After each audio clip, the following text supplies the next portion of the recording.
So would you say the inner critic is the voice that tells you that you're not good enough? Yeah. Yeah. Exactly that.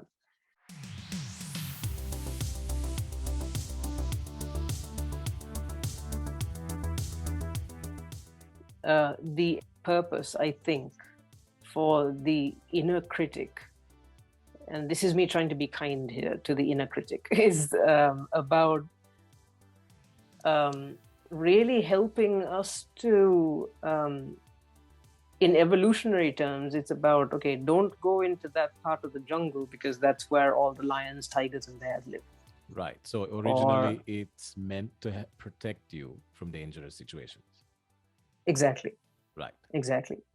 The emotional center of the brain, called the amygdala.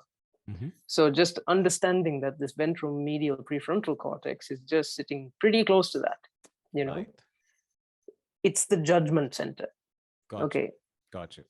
Okay, this is the part of the brain that's very much involved in how it is that we come to decide what's dangerous and what's not. Right.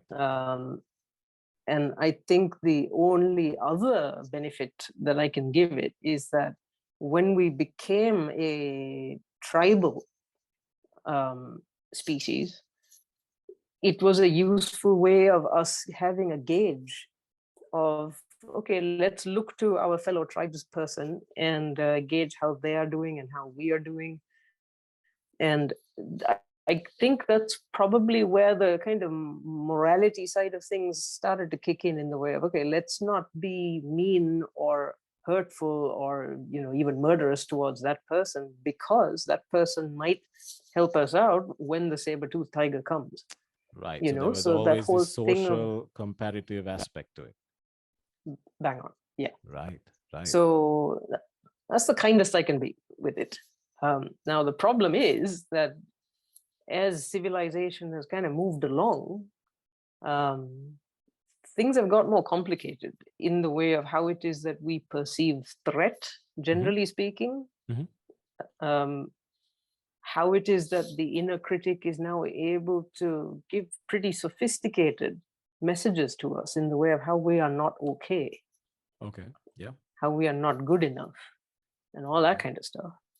And also using this comparison mechanism in the way of, well, so-and-so is doing way better than I am right now, therefore I am a failure or I am flawed. Right.